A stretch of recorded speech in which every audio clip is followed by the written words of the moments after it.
In the headlines, Council of State directs CBN to print more currency or allow old notes coexist with new ones. Abuja residents demand quick fix to Naira scarcity. Troops kill 4 bandits, recover guns in Kaduna. And on the foreign scene, Malawi's cholera death toll surpasses 1,300 in deadliest outbreak on record. Hello and welcome to News Update on Trust TV. I am Sagir Ibrahim.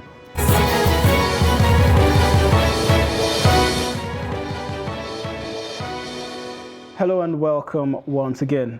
The National Council of State has declared its support for the Naira redesign policy of the federal government. The highest advisory body in the country is also convinced that all preparations are in place for a successful conduct of general elections later in the month. Minister of Justice and Attorney General Abubakar Malami revealed this on Friday while briefing newsmen at State House, Abuja, at the end of the council's meeting. Kehinde Amodu reports. The queues at banks and at automated teller machines are yet to subside, despite the judgment of the Supreme Court suspending the deadline for the withdrawal of old notes from the system. Yet after a lengthy meeting, the National Council of State seems to be in support of the Naira redesign policy. All it just suggests is for the Central Bank of Nigeria to do more to make the new Naira notes available across the country. The policy stands, but then the Council agreed that there is need for aggressive action on the part of the central bank as it relates to the implementation of the policy by way of ensuring adequate provision being made with particular regard to the supply of the Naira in the system. Many views were proffered, particularly that the CBN governor should look into making sure that money is available, the new money is available in quantum. And there were suggestions too that if the new money is not in a circulation or printing them could be difficult, the old money that hasn't been changed could be recirculated and pumped into circulation to ease the tension. Sources say some of the attendees at the meeting were aggrieved with how the council discussed the Naira controversy. Senate President Ahmad Lawan and the National Assembly are adopting the stance that the new Naira notes should run alongside the old notes until they are gradually faded out. Countries have been doing the same thing. And to say that in 3 months it will be okay, it's not okay. And especially in a country like ours, where maybe 80, 85, or even 90% of the population have no access to banks. When Britain changed their currency, I don't know whether 20 pounds or 50 pounds, it took them over a year to change. And validity remains that even the old one you receive has been a legal tender. So why ours? We are not cashless yet. That society is cashless already, and they needed even more time. In all of this, there is still uncertainty about the deadline for the withdrawal of the old notes, which ended on Friday. To cap it all, there is no indication that the council had called for an extension of the deadline for the use of old Naira notes. From State House, Abuja, Kehinde Amodu, Trust TV News. Still on the Naira redesign, workers in Abuja want the Nigerian government to reverse the policy as currency scarcity has pushed many of them out of business. Trust TV's Kabir Lawal speaks to some menial workers who do not have bank accounts on how they are coping since the introduction of the new currency. Take a look. The initial deadline for old Naira notes to cease from circulation as legal tender expires Friday, except that the ruling of Supreme Court has rendered it inconsequential, bringing temporary relief to many Nigerians. However, workers want a quick fix to Naira crisis in the country. They say the nature of their job requires cash payment for the job done, and hence they are worse hit by the Naira redesign policy. They further explained that the new policy came at the wrong time, when to get money to buy foodstuff is very difficult for most poor people. I think the policy is not a bad one, but I think the timing is wrong. And also, we've not gotten to that state that we'll be depending on transfer because it's not working. Like my business has been very slow because I can't pay people and people can't pay me. As I'm talking to you now, you see me sitting down here. I'm thinking of how to pay people and how to retrieve my money, which is very incongruous and abysmal. If we're going to set any policy, let's look at the timing and make sure every apparatus will work very well and give us a good result at the end. Ross, it's not a small thing. It affected me. The challenge is not here. It's too strong for all of us. And I don't think if we keep going like this, I don't know what will happen next. Because for me to buy my own currency in my country, maybe I want to withdraw. Like yesterday, I wanted to even owe money. I paid 1,000 naira to withdraw to have just 5,000 naira. So it's really getting hard. Sometimes there will be no network. Some will come, they want to transfer. Like I have missed some works, like a couple of days ago. Somebody wants to transfer, and there was no network at that point in time. So the guy left. He left. He didn't come back. He didn't come back to me again. So it's really affecting our work. They said the cash transfer policy has denied them patronage, as their customers also lack the cash to pay for their services. The thing is really affecting everybody in business, everybody generally. All business is affected. As you can see, by now I'm supposed to be doing work, but there is nothing I'm doing now. I'm still waiting for customers to come. And have it in mind, if they don't have cash, they won't come around. And the transfer transaction is not that going because of our network. You understand? And I don't really just understand what is going on. The thing is really affecting our business. Some Abuja residents also said the hardship on them is much, adding that the policy has crippled businesses. It has affected me badly. How? You keep money in a bank in Nigeria when you know the network is not strong here. A younger brother once lived in Joburg in South Africa. If you transfer money to somebody, the money is not dropping. It comes to you immediately. It doesn't take days. And Nigeria, we are always dropping down. We have not gotten to that level of operation when it comes to banking. Nigerians are hoping that President Muhammadu Buhari will take decision on the matter quickly to restore orderliness. Kabir Lawal, Trust TV News, Abuja. And in Bauchi State, dry season farmers have appealed to the federal government to have a rethink on the CBN new Naira notes policy, adding that the actions have multiple effects on Nigerians, including local farmers. The farmers made the call while commenting on the recent scarcity of new Naira notes and withdrawal policy. Adam Imam reports. Mohammed Altine is a dry season farmer in Firo community of Ganjo local government area of Bauchi State, who devoted his life in agricultural activities for many years.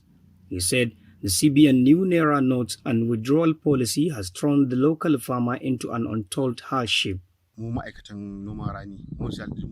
Lack of cash has made things difficult for us. We always go to town and get money. But with this development, our farmland remain unattended due to lack of money to buy fuel and sort other logistics needed for the crops to grow. Some of us who even have bank accounts cannot access cash at ATM points. He said about 80% or more local farmers at the rural areas have no bank accounts, no access to online money transfers. Some farmers, on the other hand, perceive the policy as a good development that came at the wrong time. They are therefore call on the federal government to realign the policy after much sensitization campaign on the rural dwellers. This policy has affected us in many ways, especially in the area of buying fuel to pump and water the farms. I bought 1 gallon at 2,000 naira, and I need cash to pay laborers. My farm has started drying because I have to struggle to get money through other means. As a youth, I grew up and saw my family engage in farming in Firo community. We don't know any business outside farming, but this time around it is tedious for us due to cashless policy. We are still praying that the authorities address it soon. Despite Supreme Court ruling temporarily halting the February 10 deadline the scarcity of the new notes still lingers, with long queues at the ATM and POS operators charging extra from those trying to withdraw. Commercial banks argue that the CBN supply only a few redesigned Naira notes to replace the demonetized notes, thus the scarcity. Adam Imam, Trust TV News, Bauchi. And to security now, troops of 1 Division, Nigerian Army and air component of Operation World Punch have neutralized 4 bandits and recovered arms and ammunition in an operation that lasted for 48 hours in Kaduna State. The Deputy Director, Army Public Relations, 1 Division, Nigerian Army, Lieutenant Colonel Musa Yahya disclosed this through a statement issued on Thursday. Yahya said the operation was in continuation of the onslaught against banditry, kidnapping, terrorism, and other criminal activities in the Northwest. Yahya disclosed that during the encounter, the troops engaged the criminals with heavy and superior firepower, capturing 1 AK-47, 20 rounds of 7.62mm special ammunition, 6 motorcycles, and neutralized 4 bandits, while others escaped with gunshot wounds. The general officer commanding 1 Division, who is also the force commander, Operation World Punch, Major General Taurid Lagbaja, expressed satisfaction with the conduct of the troops during the operation. The GOC urged all law-abiding citizens to continue to assist the military and other security agencies with timely and credible intelligence to terminate the bandits and terrorists. He also appealed to the people of the state to report persons with gunshot wounds seeking medical attention. And also, tension is high in Delta community as gunmen reportedly attacked military troops, killing 4 soldiers and beheading a monarch in Kwale, Ndokwa local government area of the state. The incident occurred along Kwale Road and is currently creating high tension as the army personnel also reportedly invaded the community. A resident told Daily Trust that the gunmen attacked the military personnel and killed 3 on the spot. Others who sustained injuries were rushed to the Federal Medical Center, where one of the injured officers later died. A source in the community urged the Delta State government and its security outfit, Operation Delta Hawk, to commence a thorough investigation on the incident and arrest persons involved in the senseless killing. When contacted for comment, the State Public Relations Officer, PPRO DSP Bright Edafe, confirmed the attack and said the killing soldiers could not be confirmed.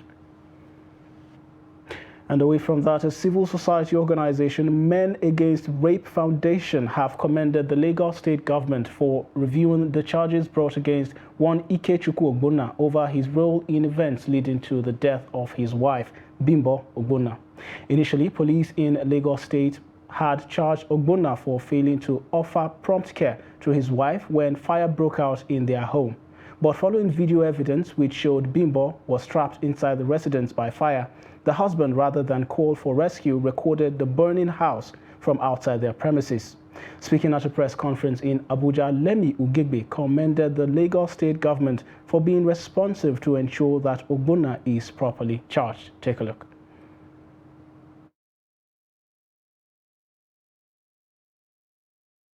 Government and government agencies to an infraction they may not have observed, and they decide to look at it on the merit of your claim and look at it very dispassionately.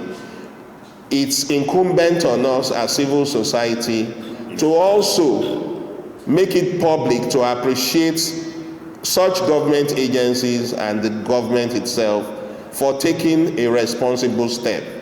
So this is really to appreciate them for taking a step that will serve the interest of justice, that it will also signal a note of warning, resounding warning to all persons who are guilty of intimate partner violence and those who think that they can get away with it. That this is one case that we're interested in. We urge the media to be interested in it. We urge civil society, especially those domiciled in Lagos, to be part and parcel of this trial, observing it, because equity does not help the indolent. I'm calling this press conference to appreciate the fact that the Lagos State government, the Attorney General of Lagos State, the Attorney General of Lagos State, and the Director of Public Prosecution have acted very responsively and responsibly in evaluating the evidence which the police had initially bungled, and have therefore filed a proper charge against Ikechukwu Ogbonna, who will now be standing trial over involuntary manslaughter. Also, kidnappers have killed a 40-year-old cocoa farmer, Akinola Akinibinu, over delayed ransom payment. His corpse was discovered 4 days later. It was gathered that the kidnappers abducted Akinola at his farm in Okuokparun, Ondo East local government area and demanded 700,000 ransom. The deceased was also said to have called his wife and directed her to collect 700,000 from POS operators and bring it to the farm, but the wife alerted Amotekun Corps and other villagers. However, the kidnappers had absconded before they arrived at the scene. Police sources say men from the Igba division were deployed to the scene, where they retrieved the corpse and deposited it at the General Hospital mortuary in Ondo town. And also, Nasarawa State Command of the Nigeria Security and Civil Defense Corps has arrested 5 suspects for homosexual activity in Lafia and Doma local government areas of the state. Public Relations Officer of the command, Jerry Victor, paraded the suspects in Lafia. Correspondent Abubakar Abdullahi sent in the report as presented from our studio. Parading the suspect before journalists in Lafia, Public Relations Officer of Nasarawa State Command of the NSCDC, Jerry Victor, said the command succeeded in arresting the suspected 5 homosexuals following intelligence from a brother of one of the suspects. He said, having observed strange behavior, a brother of one of the suspects reported his attitudinal change to the command, which swung into action by inviting the suspect, who later admitted and revealed the identity of his accomplices in the act.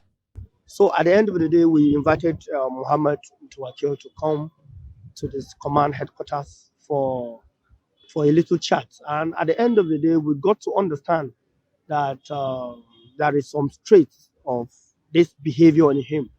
So after a little more investigation, he now revealed to us that he is into homosexuality. And at the end of the day, he was the one that mentioned the other culprits that were brought on board. And of course, to the dismay of our officers who went to arrest them, immediately they came around, they confessed to the crime, that this is what they've been into. Mutawakil told us that he resides in Doma, and he has friends all around within the state. Sometimes he comes down to Lafia, most times he stays in Doma. And they have their own undisclosed locations within that kind of places where they commit this kind of heinous act. The NSCDC PRO said after arresting the suspects at different locations in Lafia and Doma local government areas of the state, the 5 suspected homosexuals have admitted committing the offences, while others are at large. He explained that investigations are ongoing, after which the suspects would be charged to court. Jerry Victor cautioned the public against engaging in such immoral acts and other criminal activities capable of tarnishing individuals and societal image. One of the suspects interviewed admitted committing the alleged offence but pleaded for mercy on behalf of other suspects. You're watching News Update. Here's what's to come after the break. Female circumcision worries Edo community. Don't go anywhere. I remember this incident about you preach where Obasanjo was there. I believe it's 2005, where it became as if you are opposed to the third term. Yes, third term, yes. Yeah, but I put it nicely now, and I told Obasanjo doesn't want a third term. You people are pushing and talking nonsense. you don't think putting it nicely will make him happy? Yes, yes. But don't you think people see you as deliberately being a radical priest, I mean, because there's this tradition in the Catholic Church where you oppose power, you oppose corruption. Is it not a choice of making? No, it's not radical, but it is opposing what is bad now. We cannot settle for what is bad. We cannot settle for what is bad. And you don't have to be radical to say no to what is bad. So whenever we have a government policy which we think is not fair on the people, we cannot keep quiet.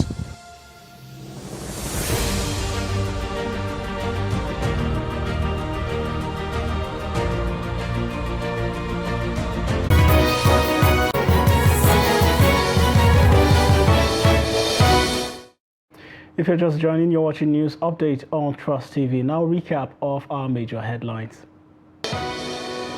Council of State directs CBN to print more currency or allow old notes coexist with new ones. Abuja residents demand quick fix to Naira scarcity. Moving on to other stories now, the military says it will strengthen relations in peace support operations to enhance non-kinetic lines of operations towards ensuring a secured Nigeria. The Chief of Army Staff, Lieutenant General Farouk Yahya, made the disclosure during the first quarter 2023 media chat at the Memalari Cantonment in Maiduguri. Beatrice Kruti has more. The first quarter media chat tagged media as a critical tool in addressing insecurity in Nigeria was an interface forum to discuss challenges on information dissemination gaps between the military and the populace. The media, which plays an essential role in perception management in the fight against insecurity, has a huge task in peace and development. The Chief of Army Staff said the civil-military relations will be strengthened to enhance internal security operations against terrorism, banditry, and kidnapping. This media chat is timely as it is coming up about 2 weeks before the 2023 general elections, where the Nigerian Army will be tasked to provide security in support of civil authority. In providing such supports, the military's involvement are often questioned by sections of society, and the media chat provides an avenue to clarify the extent of our involvement and also helps to shape public perspectives on the roles of the Army in the situation. A panel discussion and a paper presentation titled "The Role of the Media in Enhancing Civil-Military Cooperation in Joint Operations Environment" highlighted mutual modalities that will help build trust between the media and the military. I also strongly believe that the media must partner. And I was telling my sister during the tea break that I get frustrated because we like to go with the bandwagon. Let's criticize them. Let's condemn them. They are all wrong. They are all thieves. But some of us must shift through all that and say, you know what, I want to know the good intention of this government. Now, if you charge the military for not doing their job, have you ever investigated to be sure that the military has all what it needs, all the resources that it requires for the operations that it is going to carry on? Do they have enough financing? Do they have enough in the budget? Budget is one thing, releases is another. Is that we are all Nigerians. Our main focus is to see the development and survival of our country in everything that we do. So any action or inaction that might affect the success of our country, I think we should take a second look at it. Maybe because most people want their news to be the front page, so we are quick at castigating the military. The military, being the forerunner of security across the country, keenly expects suggestions made for the media to be patriotic in its reportage and publications be reflected for the sake of peace and lessen security tensions within the country. And as part of efforts to commemorate this year's International Day of Zero Tolerance for Female Genital Mutilations or Circumcision, residents of Ovia Southwest local government area of Edo State have been sensitized on the need to report and speak against the practice, while joining others across the globe to put an end to it. Nafisa Bello completes the report. In attendance at the sensitization program held at the Ovia Southwest Local Government Council were elders from the locality, representatives of traditional rulers, market women, religious leaders, youth, and others. They were educated on the need to shun every form of gender-based violence, particularly female genital mutilation. Sensitize our people so that they'll go back home to make sure that female child are no longer circumcised.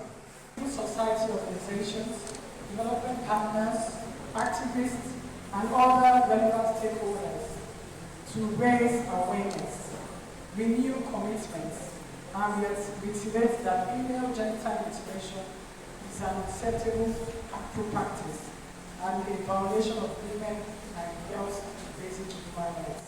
The awareness program was more like an interactive session as the resource person, Dr. Hadiza Okunwobo, from the Department of Public Law, Faculty of Law of the University of Benin, entertained questions from participants, amongst whom cited ignorance as a major reason for the practice in parts of the state. Okunwobo spoke extensively on the consequences and how to join forces towards its total eradication.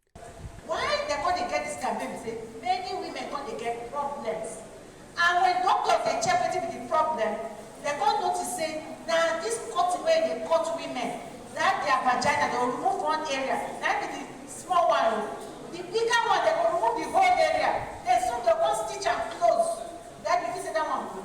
Traditional rulers and religious leaders were not left out, as they promised to pass the message to their various bodies. Says is that we have to support not to be circumcising a woman because they have in the future they have an effect.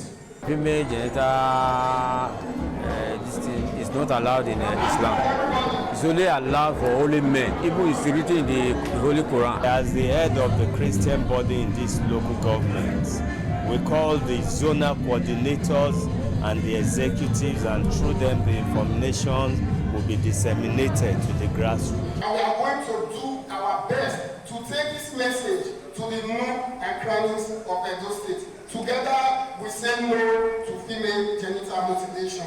According to the World Health Organization, WHO, female genital mutilation or circumcision is a clear violation of fundamental human rights.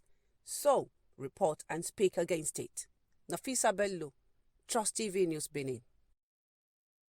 And on the foreign scene, death toll from a cholera outbreak in Malawi has surpassed 1,300 people.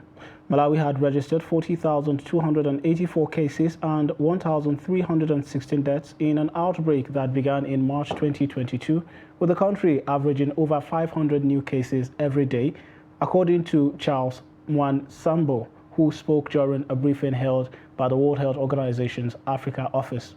Cholera outbreaks occur on a regular basis in Malawi, generally during the rainy season from November to March, but the yearly death toll is only around 100. And with that, we've come to the end of News Update on Trust TV. Do well to follow us across all our media platforms. I'm Sakir Ibrahim. Thanks for watching.